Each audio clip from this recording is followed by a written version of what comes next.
আজ সারাদিনই ছিল জম্পেশ খাওয়া দাওয়া, বিশেষ করে রাতের খাবারটা ছিল একেবারে মানে কি বলবো জমে ক্ষীর। রাতে হলো একটু বেশি স্পেশাল খাওয়া দাওয়া। তো চলো পুরোটা শেয়ার করি তোমাদের সাথে, দেখতে থাকো শেষ পর্যন্ত, নিশ্চয়ই ভালো লাগবে।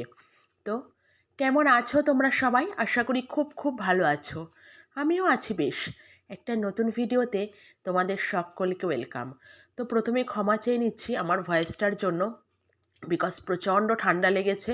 অসম্ভব হঠাৎ করে কেন জানি না, বৃষ্টিতে যে ভিজেছি তাও না, কিন্তু এখন ওয়েদার প্রচণ্ড খারাপ।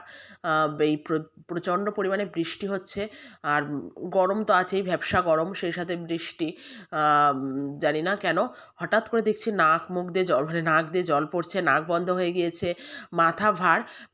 মেডিসিন নিচ্ছি, তবুও তো সারতে সময় লাগবে না, ওই জন্য ভয়েসটা আজকে একটু অন্যরকম হবে। যাই হোক, তোমরা নিজেদের মতন করে একটু অ্যাডজাস্ট করে নিও। একদম নাকে নাকে শোনাচ্ছে, আমি কথা বলতেও পারছি না, আমার এতটা মানে মাথা ভার। তবুও কিছু করার নেই, ভাবলাম যে চলো একটা ভিডিও দিই। যেহেতু আগের দিনও কোনো ভিডিও দেওয়া হয়নি, আমার না প্রচণ্ড এই ভিডিও এডিটিংয়ে প্রচণ্ড আলস্যি লাগে। কেন জানি না, ভিডিও করতে বেশ ভালো লাগে, কিন্তু এডিটিং না প্রচণ্ড হ্যাপার আর প্রচণ্ড কষ্টের, কিন্তু কোনো কাজই সহজ নয়। সেটা এখন আমি আরও বয়স বাড়ার সাথে সাথে উপলব্ধি করতে পারি। প্রত্যেকটা কাজেই কিন্তু কষ্ট আছে, সব কাজই কঠিন। আর ওই যে বললাম, আমার শুধু মনে হয় যে কেউ যদি একটু এডিটিং করে দিত আমার খুব ভালো হতো। এডিটিং করাটা আমার খুব কষ্টের লাগে, জানো না। তো যাই হোক, তো তোমরা একটু অ্যাডজাস্ট করে নিও। প্রচণ্ড ঠান্ডা লেগেছে, কথা মানে বেরোচ্ছেই না, গলা খুসখুস করছে, গলার অবস্থা খুব খুব খুব খারাপ। তো দেখলে সকালবেলায় উঠে পড়েছে একদম আর্লি মর্নিংয়ে, সোনা আবার স্কুল আছে, ওর টিফিন রেডি করে দিলাম। আর এই কয়েকদিন ওকে কেক বিস্কিট এইসব খাবারই দিয়ে দিচ্ছি, যেহেতু রয়েছে ঘরে। হ্যাঁ, তারপরে আবার পাস্তা নুডলস ম্যাগি ট্যাগি এগুলো আর পরে দেবো। তাই যাই হোক, সেসব রেডি করে দিয়ে চলে এসেছি ছাদে। এখন ফুল একদমই ফুটছে না বললেই হয়, বৃষ্টিও হচ্ছে, তবুও আসি যে দুটো চারটে ফোটে। আর দেখো বেগুন হয়েছে, ওটা ছোট, ওটা তুলবো না, এটা নিয়ে যাবো। এগুলো আর বড় হয় না, এগুলো লম্বা লম্বা, এক একটা এক এক প্রজাতির। বেশ দেখতে ভালো লাগে গাছের জিনিস। তা নিয়ে যাই, এটা ভাজি করে ফেলবো। তারপরে এই যে উপরে এসে সোনাবাকে একদম রেডি করে দিয়েছি, ওর বাবার সাথে রওনা দিয়ে দিয়েছি স্কুলে। আর সামনেটাই তো দেখোই তোমরা, খুব অবস্থা খারাপ, একদম এই রাস্তাটায় জল জমে থাকে। আর এই জায়গাটা কিছু বলি না, করারও নেই, যেহেতু এটা মানে আমাদের কিছু করার নেই, পৌরসভা থেকে করতে পারে, আর যিনি হাটের মালিক উনি কিছু করতে পারে।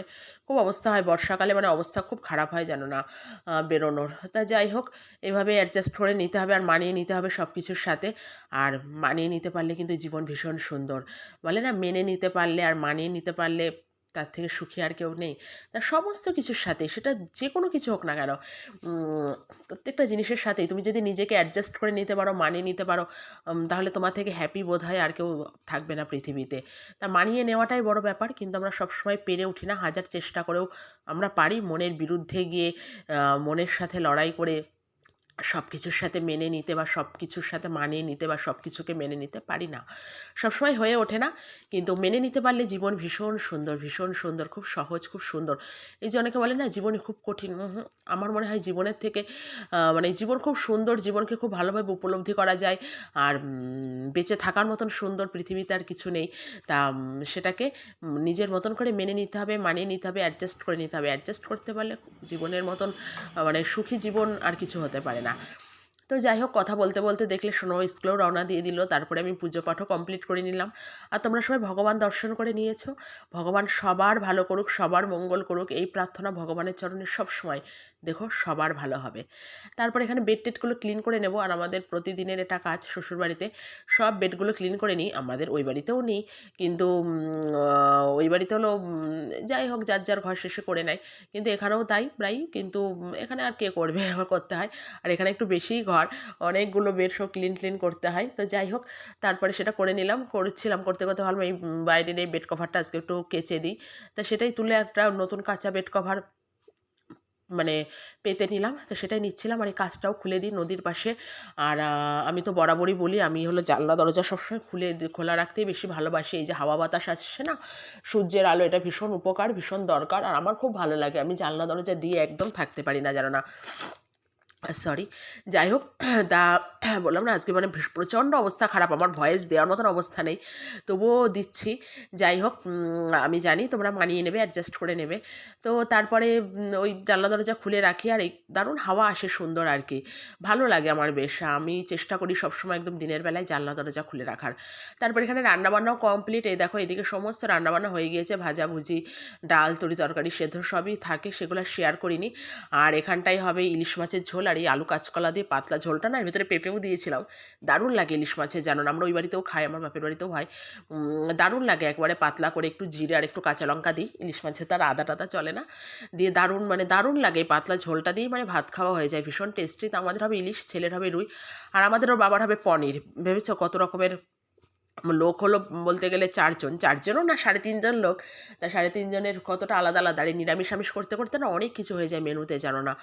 তো এইসবই হবে আজকে, তো পুরোটা ডিটেলসে দেখালাম না, দেখলে ওখানে ইলিশ মাছ হলো, মাছের ঝোল হচ্ছিলো, আর তরকারি বললাম সবাই, আর পনিরটা মা করবে লাস্টে, চিলি পনির টাইপের করবে খুনি, মা ভালো পারে, আমি অত ভালো রান্না বানাই তো বলি একদমই জিরো।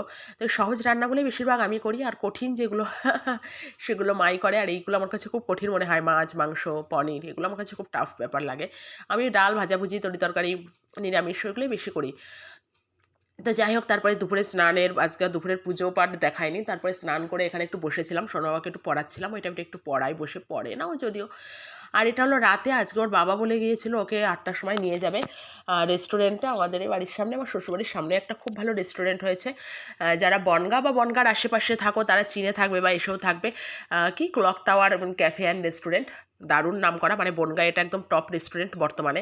তা সেটাই নিয়ে যাবে আমার ছেলে, আগে একদিনও গিয়েছিল ওর বাবার সাথে, আজকে আবার বলে রেখেছে রেডি হয়ে থাকবে, আমি এসে নিয়ে যাব। তা সেটাইও রেডি হয়ে নিচ্ছে, আর বলে গেলে তো ওর রেহাই নেই, বারবার শোনে কটা বাজে কটা বাজে, ৮টা কখন বাজবে, যে টাইমে বলে যায় না সেই টাইমটা বারবার জিজ্ঞাসা করে। তারপরে ওকে সুন্দর করে রেডি করে দিয়েছিলাম, আর আমাকেও বলেছিল যেতে ওর বাবা, আমি যাইনি, আমার ভালো লাগছিল না, আর বাড়ির সামনে কি যাই, এবার শ্বশুরবাড়ির একদম সামনেই, আমি পরে যাব, পুজো টুজোর সময়টা দারুণ করেছে, সবাই যায়, প্রচুর ফটো তোলে, আর এখনকার রেস্টুরেন্ট মানে বোঝো বর্তমানে যেগুলো করে, খুব সুন্দর একেবারে ফটো তোলা জায়গা টায়গা, এটা ওই ছাদের পরে তো খোলা, সবসময় আমি দেখি যাওয়া আসার পথে আর কি, এটা দারুণ করেছে। তা সেখানেই নিয়ে গিয়েছিল ছেলেটাকে, ও আগে একদিনও বললাম না গিয়েছিল, আর আজকেও গিয়েছে, তাই গিয়ে খাবার দাবার ও কিছু খেয়ে এসেছে, মকটেল টকটেল আর নিয়ে এসেছিলো, এখানটায় বিরিয়ানিটা জাস্ট অসাম অসাম অসাম, দারুণ লেগেছে আমাদের প্রত্যেকের, মানে আমি মা ছেলেটা খেলাম, আর এনেছিল পিৎজা, দুটোই ছিল মাটন বিরিয়ানি, আর এই যে পিৎজাটা আমি অত ভালোবাসি না, তবুও খেলাম, এনেছে। আর দুটো কন্টেনারেই ছিল মাটন বিরিয়ানি, আলু, মাংস, ডিম, আর সে সাথে রাইস, প্রত্যেকটা সুন্দর ইন্ডিভিজুয়ালি, সবটা সুন্দর, মানে এত সুন্দর বিরিয়ানি, মানে এরকম রেস্টুরেন্টে ফার্স্ট টাইমে খেলাম, মাও বলেছে দারুণ সুন্দর হয়েছিল। তো তোমরা কারা কারা গিয়েছো এই রেস্টুরেন্টে, কারা কারা এসেছো আমাকে কিন্তু কমেন্টে অবশ্যই জানাই। যাই হোক, ফ্রিতে প্রমোশন করিয়ে দিলাম, পরে আমাকে 1 প্যাকেট বিরিয়ানি কিন্তু পাঠানো চাই, আজ এই